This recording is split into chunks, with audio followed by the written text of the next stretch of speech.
سب نے صفِ محشر میں للکار دیا ہم کو، سب نے صفِ محشر میں للکار دیا ہم کو، اے بے کسوں کے آقا اب تیری دعائی ہے، سنتے ہیں کہ محشر میں صرف ان کی رسائی ہے۔ اور اس شعر کو دیکھیں، بازار عمل میں تو سودا نہ بنا اپنا، بازار عمل میں تو سودا نہ بنا اپنا، سرکار کرم تجھ میں عیبی کی سمائی ہے۔ یعنی ہم دنیا میں آئے کچھ نہ کر سکے، وہاں کی تیاری نہ کر پائے، یا رسول اللہ ہم دنیا سے آئے کچھ لا نہ سکے، اب صرف تیری دعائی ہے۔ اعلیٰ حضرت کہتے ہیں کہ بازار عمل میں، عمل کی دنیا میں کچھ نہ کر پائے، کہ بازار عمل میں تو سودا نہ بنا اپنا، سرکار کرم تجھ میں عیبی کی سمائی ہے، سنتے ہیں کہ محشر میں صرف ان کی رسائی ہے۔ اور اس شعر کو دیکھیں، اے دل یہ سلگنا کیا جلنا ہے تو جل بھی اٹھ، اے دل یہ سلگنا کیا جلنا ہے تو جل بھی اٹھ، دم گھٹنے لگا ظالم کیا دھونی رمائی ہے، دم گھٹنے لگا ظالم کیا دھونی روانی ہے، سنتے ہیں کہ محشر میں صرف ان کی رسائی ہے، گر ان کی رسائی ہے، لو جب تو بنائی ہے۔ اور میدان محشر میں لوگ جب پہنچیں گے اس وقت کیا حال ہوگا، اس شعر میں کچھ باتیں سماعت کیجیے، کہ مجرم کو نہ شرماؤ احباب کفن ڈھک دو، منہ دیکھ کے کیا ہوگا پردے میں بھلائی ہے، منہ دیکھ کر کیا ہوگا پردے میں بھلائی ہے۔ جب لوگ انتقال کرتے ہیں، اب اس کو جو بھی دیکھنے آتا ہے تو سب ان کا چہرہ دیکھتے ہیں، اس کے چہرے پر چادر لوگ ٹانگ دیتے ہیں، اس چادر کو ہٹا ہٹا کے لوگ دیکھتے ہیں۔ اگر کوئی دور سے چل کے آیا ہے تو وہ بھی چادر ہی ہٹا کے دیکھ رہا ہے، چہرہ سب دیکھ رہا ہے۔ کسی نے کہا تھا کہ وہ نادان کیا کر رہا ہے، اتنے دن کے بعد آیا ہے، اتنی دور سے چل کے آیا ہے، اب یہ تو مر چکا ہے، اس کا چہرہ کیا دیکھ رہا ہے، اس کا گھر دیکھو، اس کا بنگلہ دیکھو، اس کی جائیداد دیکھو، اس کی دولت دیکھو، ان کے بال بچے اب کیسے رہیں گے وہ دیکھو۔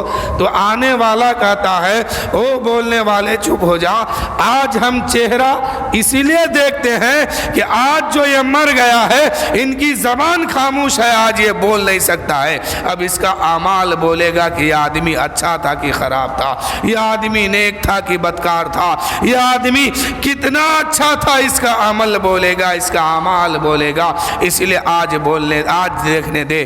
اس لیے میرے بھائیوں عمل ہمیشہ اچھا کیجئے، عمل اچھا ہوگا، مرنے کے بعد وہ آثار ظاہر ہوگا۔ اگر نیک عمل ہوگا، نیک انسان ہوگا تو مرتے ہی چہرہ چمکنے لگے گا، جنت کا آثار دکھائی دے گا۔ اور اگر عمل ٹھیک نہیں ہے تو وہیں سے چہرہ کالا پن ہو جائے گا، وہیں سے آثار ظاہر ہوگا کہ یہ جانے والا کہاں کا ہے۔ اعلیٰ حضرت کہتے ہیں کہ مجرم کو نہ شرماؤ، احباب کفن ڈھک دو، منہ دیکھ کے کیا ہوگا، پردے میں بھلائی ہے، منہ دیکھ کے کیا ہوگا، پردے میں بھلائی ہے، مجرم کو نہ شرماؤ، احباب کفن ڈھک دو، منہ دیکھ کے کیا ہوگا، پردے میں بھلائی ہے۔ اللہ تعالیٰ ارشاد فرماتا ہے کہ محبوب تم فرما دو کہ اگر تم لوگ اللہ سے سچی محبت کرتے ہو تو میری پیروی کرو۔ اب جب حضور سے محبت ہوگی تو وہاں جہنم کی آگ سے نجات مل جائے گی۔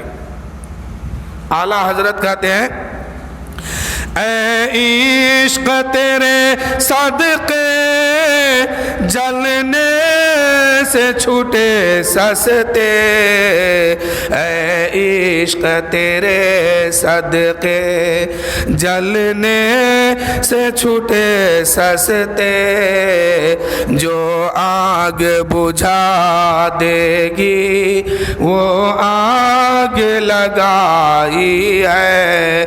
اپنے اندر وہ عشق کی آگ لگائیے کہ یہ آگ جہنم کی آگ بجھا دے۔ جب ایمان والا جہنم کے اوپر سے گزرے گا، جہنم کے قریب سے گزرے گا تو جہنم کی آنکھ چیخ مارے گی اور پکار اٹھے گی کہ اے ایمان والو تم جتنا جلد ہو سکے یہاں سے گزر جاؤ، اس لیے کہ تمہارے ایمان اور نور کی حرارت کی وجہ سے، نور کی وجہ سے جو تمہیں ایمان کی روشنی ملی ہے، اس کے وجہ سے میری جہنم کی آگ ٹھنڈی پڑ رہی ہے۔ تو یہ ایمان والوں کے لیے ہوگا۔ اس لیے اپنے اندر نبی کا عشق ایسا جگائیے، عشق کی آگ ایسا لگائیے کہ جہنم کی آگ ٹھنڈی پڑ جائے۔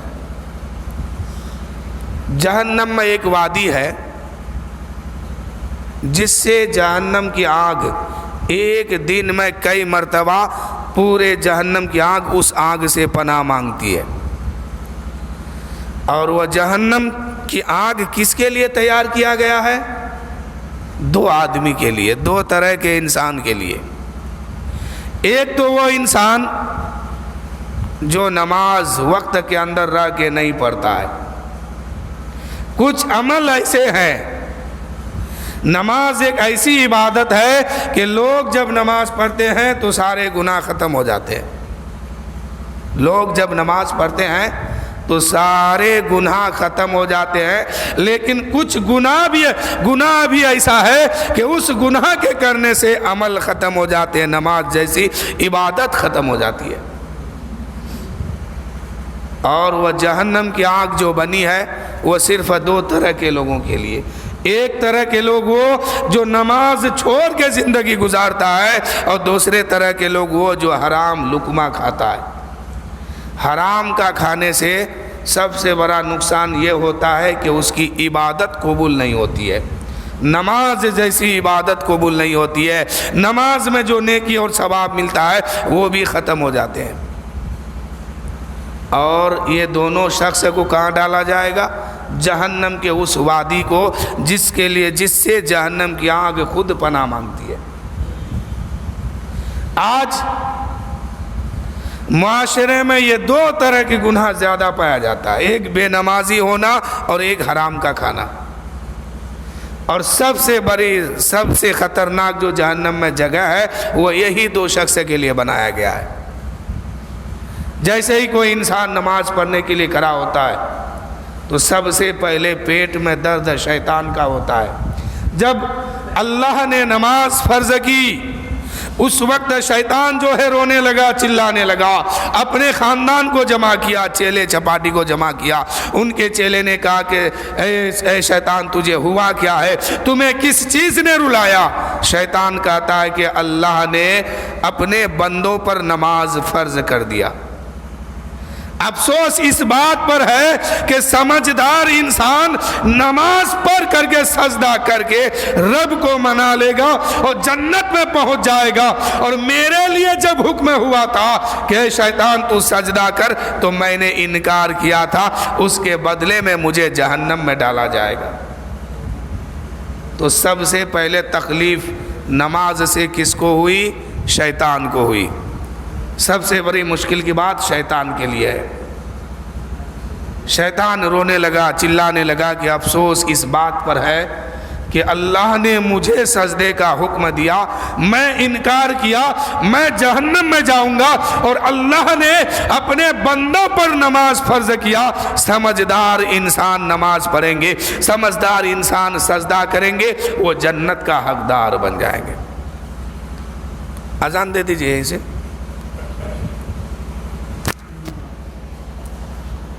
السلام علیکم یا رسول اللہ صلی اللہ علیہ وسلم. تو نماز میں سب سے زیادہ دقت کس کو ہوا؟ شیطان کو.